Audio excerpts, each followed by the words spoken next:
Welcome to Ben Collins Drives. As some of you know, I'm racing for Praga in their one-make series this year. One of my teammates is sim racing guru Jimmy Broadbent. My sim skills need sharpening, so in this film I pay a visit to the sim doctor to see if he can turn a chump into a champion. Very excited about this. I'm at Jimmy Broadbent's lair. Okay, we're entering the lion's den. Jimmy, what you said? Hour and a half ago, mate. What, is that it? Alright, it's a short video. He's told me to bugger off, basically. Are you joking? He's joking. Come in, mate. How are you? You All good? All good. Thank you very much. Welcome to the Cabin of Dreams. It's amazing.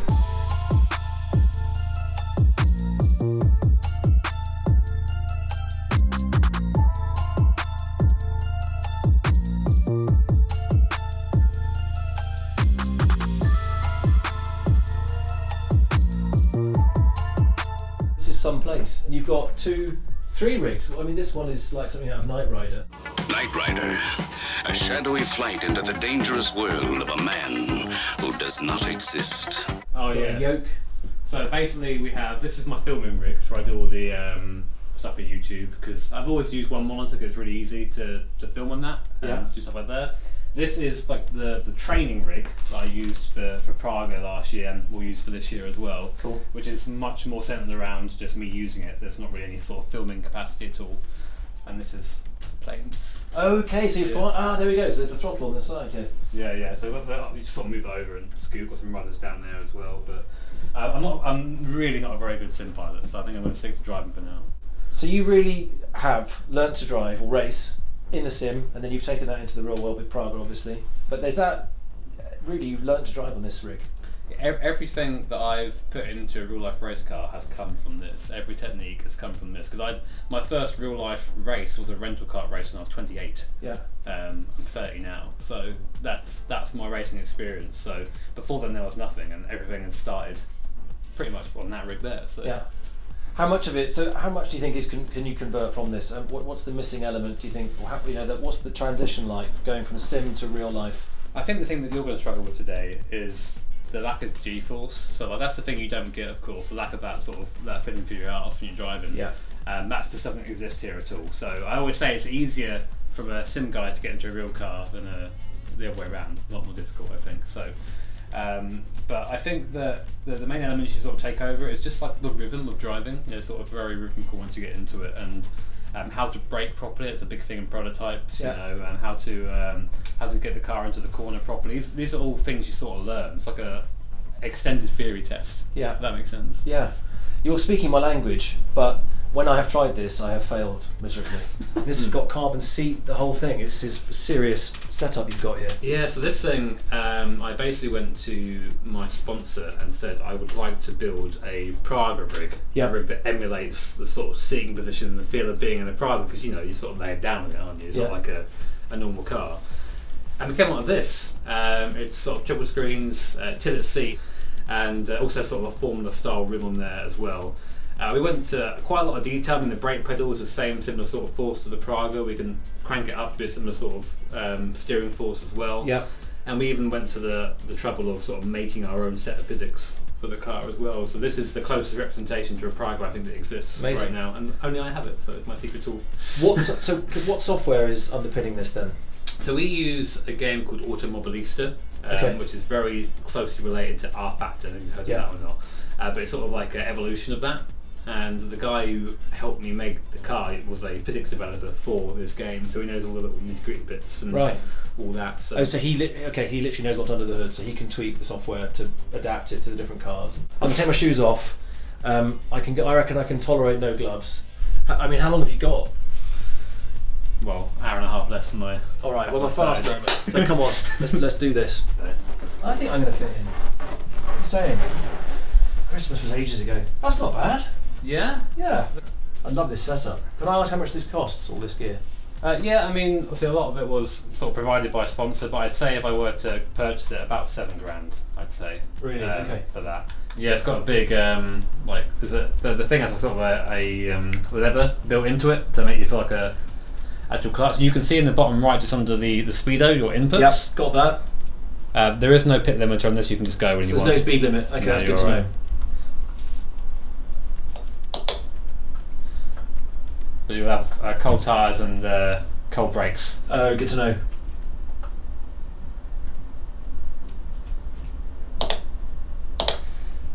I'm surprised you got past T1 after last Donington. Oh, that's just rude. That is just rude. How dare you bring that up? It was the other guy's fault anyway. Yeah. It's quite heavy, the wheel, isn't it? It's in a good way, but as in it's lifelike, and from the Logitech it's a fair bit heavier. Yeah, so it's running what we think is about realistic to the Praga.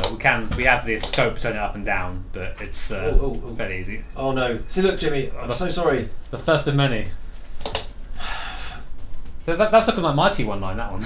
I don't know if that's it because I'm chatting. I don't know what's going on. That just doesn't happen in real life. Redlining the hell out of it as well. Okay, braking point was literally on that mark there. Oh yeah. Oh dear. I see I spun. What the hell? I thought you were a drift specialist, and I thought you would have held that. It is super interesting actually watching you adapt to this and sort of pick it up fairly quickly. But I think that once you sort of get over that lack of force, it is just the same sort of mechanisms start kicking in. But it's kind of like saying his elevator almost goes all the way to the top, isn't it? Every time I give you any sort of praise, you chuck it round. There's just something that's fundamentally missing here. But, this is what I'm keen to unlock today, Jimmy. We can do this, I'm sure of it. Well, maybe after seeing this or not. Out of interest, at this hairpin, did you use first or second? What, in real life? Yeah. Yeah, I used second through there. I did, yeah. So I ended up using a bit of first there. You don't find that kicked you in the arse when you went down the first gear and it went horrible? Or? It was alright actually, and I just used it to launch out, and then I short shifted on the way out, and it just helped nip a bit of speed off to get a better exit.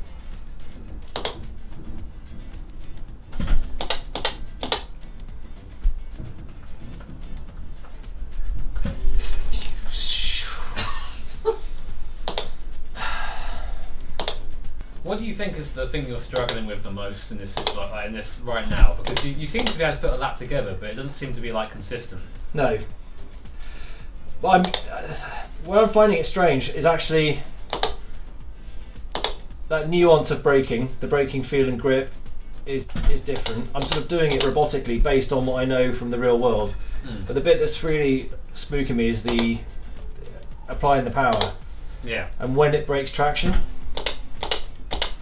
I've just cocked up the braking again.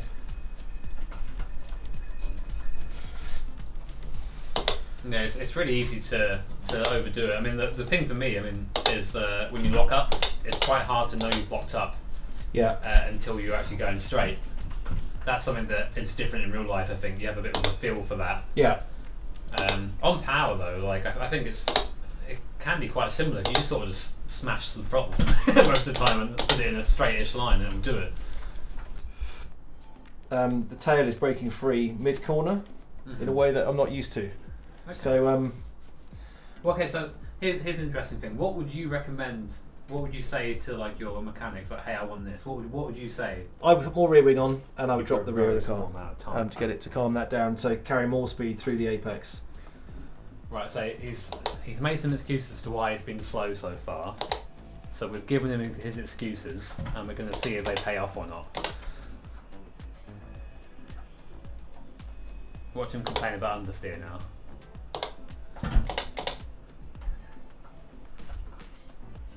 You can be all over that curb at the inside. On the inside? Of Coppice, yeah, you can be Okay. all over that.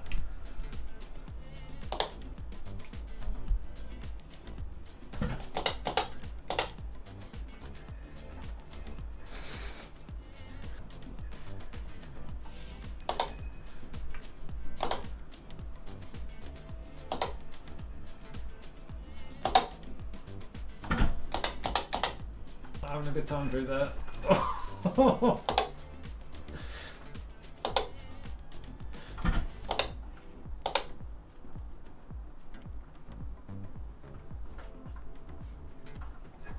It's like when you start pushing a bit too hard, you start trying to force it through the corner. in real life, there's a lot more sort of mechanical resistance to say don't do that. In sim, you can just go, it doesn't matter. So I think Ben's trying the old technique that I think we've all employed at some point, which is I'm understeering, I'll steer more. And this is not quite working out. So it's insane there. Like that hairpin was awful, but like he gained 3 tenths, which is like how bad his actual lap was. So everywhere else, he is really good. In the slow stuff, I think he just forgets how to drive. I'm not quite sure what happens, so hopefully he can remember, and he'll nail it that time. This is like the last one now, and I'd say he wants to be a little bit narrower here. He goes really wide here, but he's still gained half a second or so, so it takes him down to a 28.6. Come on! So he's still got like 6 tenths. The T1, his turning's really nice. He's exactly where he wants to be. That was almost perfect. A little bit aggressive on exit. I'd say you could afford to be a little bit further to the right here when it comes over, and again on the left, and then really far left here. This is a good line, and then rolls it through. Yeah, this has all been really good so far, and it reflects in the relatives. 2 tenths up, and finding time there is really difficult. Come up here would be like straight line braking. So there, third gear almost touches bollards. You can actually get on the throttle quite early there. You're just a bit hesitant, but I think the car's sliding around a little bit. Same here on the inside, really nice. Yeah, this has been his best start of a lap so far.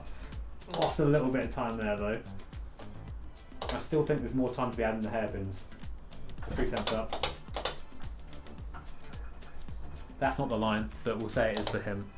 And then braking down here in a straight line as much as you can. So I think he's locked up again, but it's released the brake just a little bit too soon there. Use! And that's not how you do it. I actually find it kind of really easy to distinguish between the two, because I always feel to myself when I'm driving here, I'm comfy. I'm usually wearing some sim racer slippers, you know. When you're in the real car, you're there in a helmet, hands, device. You feel a lot different anyway. So adrenaline's one of those things that it can be a hindrance, but also be a help as well. It can pump you up, you know, for the race. And race starts are quite aggressive, so you sort of need a little bit of elbows out time. But in my first race, it's a bit scary. But by the time we got to the second race of that round, it was already felt like it's something that I'd done 100 times before, because it kind of has been. I've done the race starts before, thousands of times in Sims. It's just sort of the same, except that if you biff someone, it costs you a big chunk of money, so you're trying to do that. But yeah, I mean, the mentality that sim racing has taught me is passed over super well into the real world. I feel really discombobulated. Do you ever get that? Like, just sort of spaced out. Don't quite know where I am.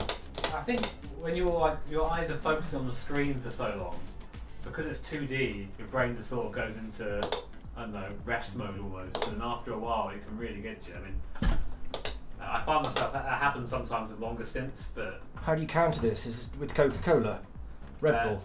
Yeah, some other exotic drink? Some sort of sugar, water. I mean, to be honest, it's like motion sickness, it's just time. Like, you have to get used to it.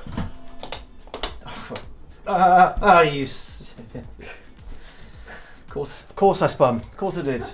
Mate, you've done really well. 28.3 is a good time. Thank you. I mean, we've been here quite a while now. I'm conscious of it, you know, daylight. What do you think then? Do I get some sort of rating? Have I passed the Jimmy test? You know what? I am genuinely quite impressed. I was, the way you described yourself, I thought you'd be, well, you have spun off quite a bit, but every corner is going to be just an absolute nightmare. You've done a time that I think is super respectable, so I'll give you a good 8.5, 9 out of 10 there. I think, for performance today. I'm made up with that. I think you could definitely be a good sim racer if you put time in. Thank you, Jimmy. I mean, I noticed you were laughing quite a lot when I was sliding, so I've got a challenge for you. So you've very kindly taught me, you know, my faults here, and we've seen some improvement. I'd like to challenge you to a drifting contest. Let's pick a car and let's see who can do the best drift. It's going to be me. All right, fine. Game on. I like the car. It's got sort of tiger stripes. Like, oh, you're the Tiger King. So more maximum style. I'm just trying to link these corners as best you can. That's how it's judged. Oh god. Oh god. Speed and aggression. Oh god. I'm. Oh, there's a walk. Good. Just a little wall tap, you know. The judges love that. I like that. It's like, I mean, it was like fag paper thin. Just kissed it. Nearly there. It's looking good. Oh Jesus! A promising throw. I think I'm a bit too aggressive on that handbrake. You know. I think I need another lap. But yeah, the handbrake might be a bit on off. Yeah. Maybe I'll just do the handbrake alone and just foot brake it. That's a big old slide. Nice. Yes. Lovely setup. Oh, this is the tricky part.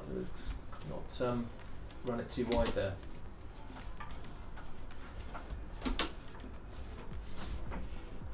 I didn't do the wall that well. You're actually doing quite a lot of inputs. I mean, there's a lot going on with those feet. Yeah. And the steering looks really involved. Yeah. I think that's a good lap. Yeah, that's pretty cool. You're very sideways.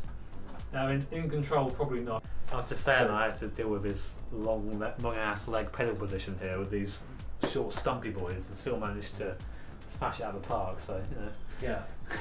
And I have to deal with this weird handbrake situation. So we've all got our own axe to grind, I think. All right. What I'm going to Here do we is go. put him on 10% turbo. All right. This is making me feel really weird. Yeah, it's a lot going Oh on. my god! Yeah. I think it's the side screens. Yeah, that'll do it. Oh, yeah. dude, this feels really, really nauseous. Okay, right, I'm drifting badly. Hang on, here we go. No, hang on, I'm getting a feel for it. Right, let's use the narrow course. Give them full boost.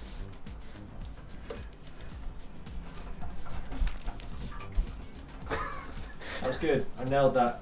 Absolutely nailed that. That's exactly where I wanted to go. Doing a good job, man. For 600 horsepower in snow, it's surprisingly grippy.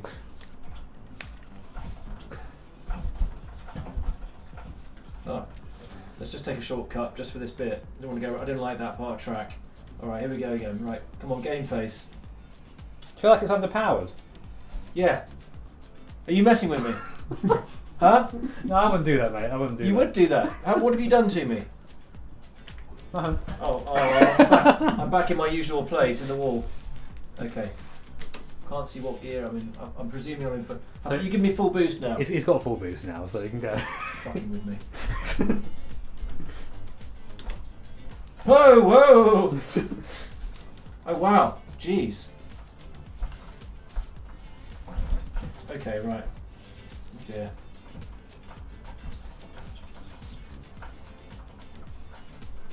Oh, that's masterful, masterful.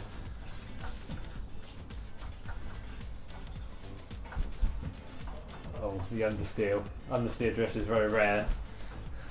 You don't see a lot of understeer in drift competitions, do you? All right. Can't do anything. No need to get smug.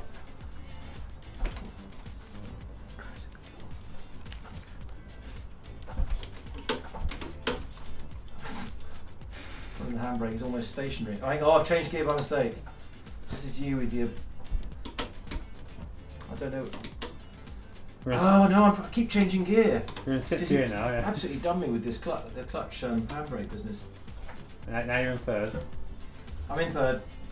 Right, down, boy, down. First gear. What gear am I in? Second. Really? Are you playing with the power? You stop. You had traction control then. Did it really? Yeah. You bastard. Right. I can tell he feels threatened. That's what it is. All right.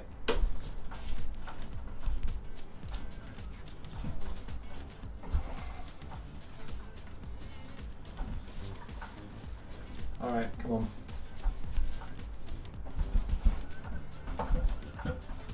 All right, I've got a feel for it now.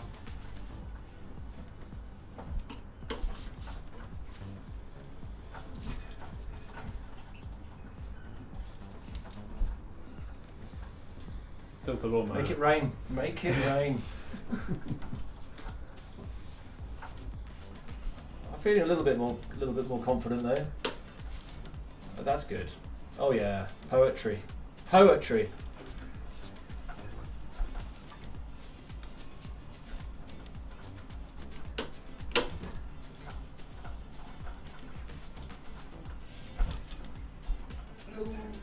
I personally think that was the winning drift right there. That was controlled, precise, following the line, do a little side to side flick here, I'm going to go the other way. You can tell it's on TV. No, it makes sense. Talk a lot, can't he? Can't hear you well, Jimmy. I know that, I'm presuming you're just nodding and agreeing. Oh, there we go. I'm going to go to the right now. Yes. Oh, it's all clicked. It's all come together. Magic. That corner is a doozy, isn't it? I noticed you had trouble with that one. Cool. I mean, I reckon that's about as good as it gets, so I'm just going to call it a day there. Thank you, Jimmy. It's been a pleasure. I'm going to give you the keys back to this Bengal tiger. I think your drifting was significantly better than mine, so Obviously. fair play. Thank you for the tuition. I brought a little something for you, which I thought you might like to add to the collection, or I don't know, you can put it on eBay. This is from my original Stig helmet. Oh, And wow.